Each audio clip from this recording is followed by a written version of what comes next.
Ooh, fresh pavement. Let's do a 0 to 60. Hello, this is Aaron from AaronOnAutos.com, and today we're going to do our shaky cam interior review in a 2018 Toyota Camry Hybrid. This has been a staple vehicle, one of the best-selling vehicles globally, and I believe the second or third best-selling vehicle in North America. I've been averaging about 41.7, I believe it says up there. Yep. And that's just right now. Over the entirety of the trip, I have still been very close to 40 or over it most of the time. So, great car, very well made, surprisingly good for the amount of flack that the Camry gets. But I really like the hybrid. My kind of rule of thumb with Toyota is if it's a Toyota and there's a hybrid version, 9 times out of 10, the hybrid version is probably better. So really quick, we'll just go through the interior here. This is a top fit package, so it pretty much has every bell and whistle you can find. Over here is the doors and windows and so forth. Mirrors are up there, and I believe, nope, these are not the folding mirrors. I hadn't noticed that all week. Go figure. Up here's an array of buttons. So automatic high beams on this. The auto headlights are done on the dongle. I'll show you that. Traction control, camera, trunk, and fuel port. Down there is the hood.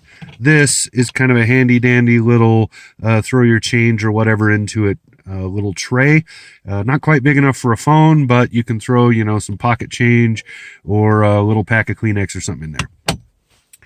Coming up here, suddenly it just kind of skipped. Hopefully it's all right. So looking at the car, at the steering wheel here, over here you have controls for the driver information screen. Took me a minute to remember what that's called. I always want to say infotainment right off the bat, and that's not right.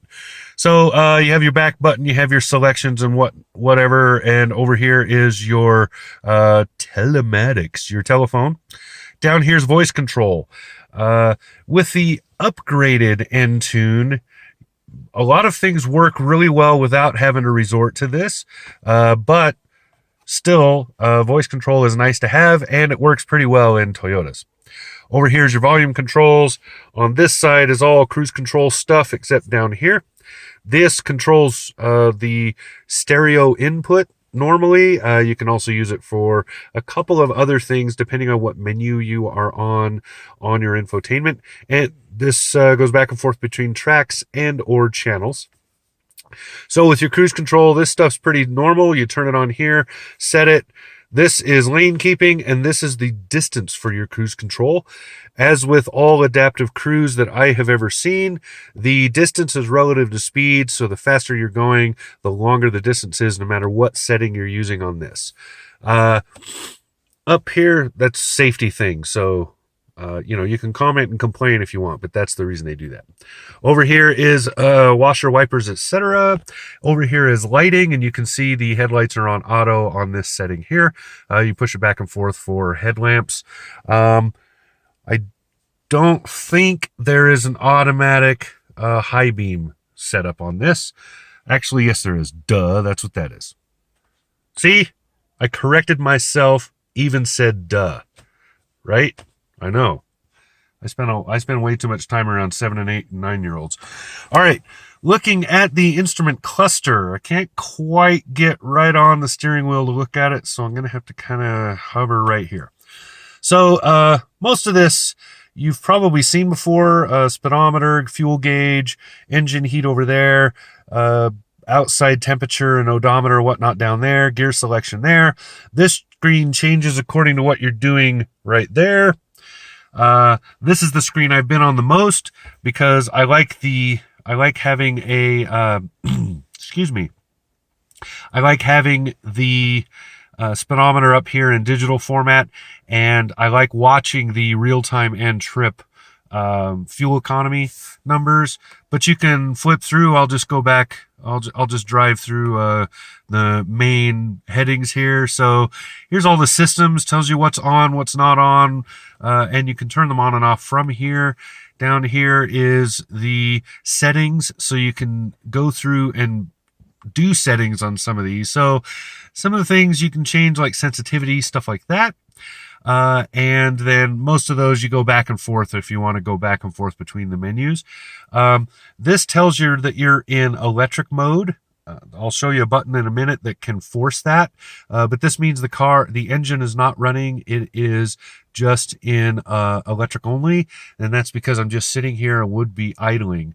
Over here is blind spot management and so on. So it's just basically little alerts telling you what's going on. Now this gauge tells you, this is replacing the tachometer. This is for the hybrids only. If you've seen Toyota hybrid vehicles, including the Prius, you've seen gauges similar to this in all of them. So basically, if you're braking or slowing down, it goes into the blue to say it's charging. This means that you're driving in an economical way. You're being eco-friendly, blah, blah, blah. This means that you're pushing it and you're really pumping out the power. That's very relative. This is a, mid-sized family car, not a muscle car. But this car will get up and go if you really want it to, but you really have to want it to. It's kind of, that's how I'll put that. So going over here, this is the Top Fit infotainment.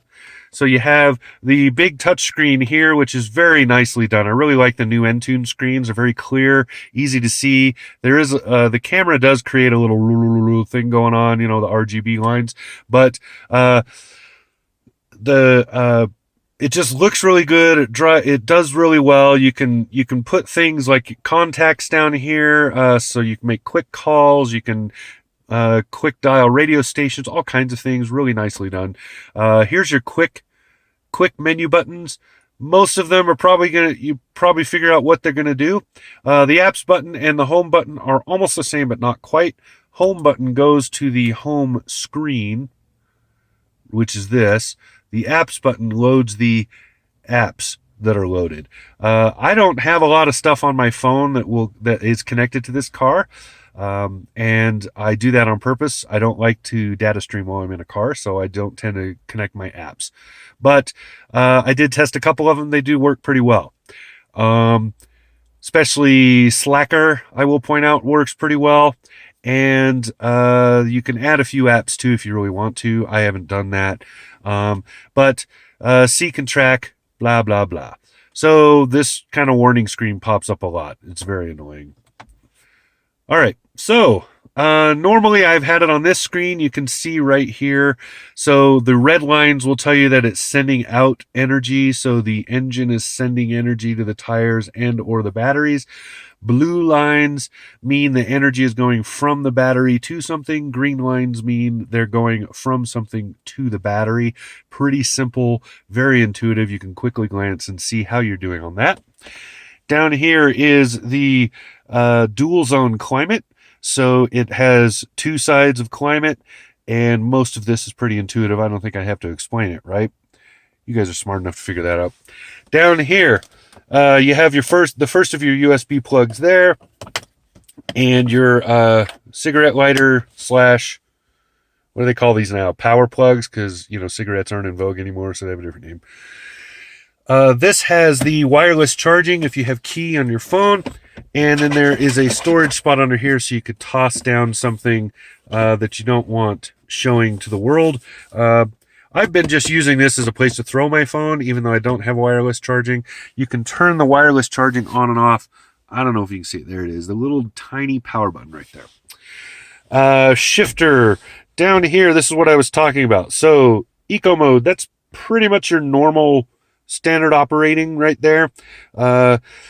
It defaults to that. Normal mode is driving around. I guess normally I don't notice any difference between this and this, and I don't know that there is a whole lot of difference other than perhaps a little more throttle response. Sport mode definitely adds throttle response, so you get a lot more transmission aggressiveness and throttle response pushing down that pedal up there, gas pedal.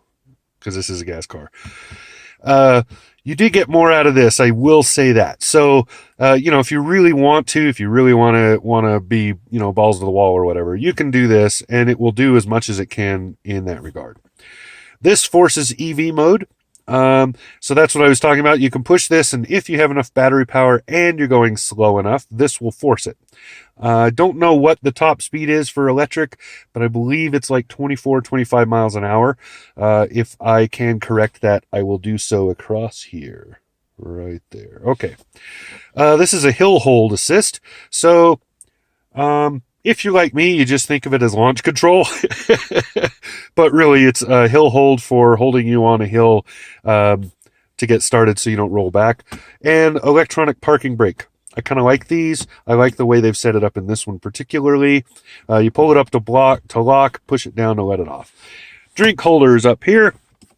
Big enough for your 7-Eleven if you really got to get that big gulp.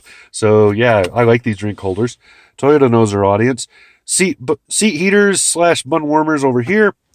And you can see this has the upgraded upholstery. Nicely done. I like the color scheme in this car.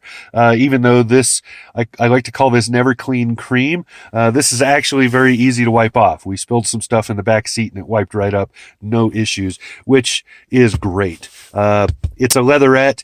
Very, very well done. They carried it throughout the cabin, did a good job. The center armrest has a big tub in there for storing stuff and more USBs and so forth for plugging in. Those are charge only, whereas that one is the data. In the back, if I can turn around, in the back, good seating back there. I really like the back seat. And yeah, 3 across is pretty easy in this car. It's well sized, and child safety seats are also easy to put in.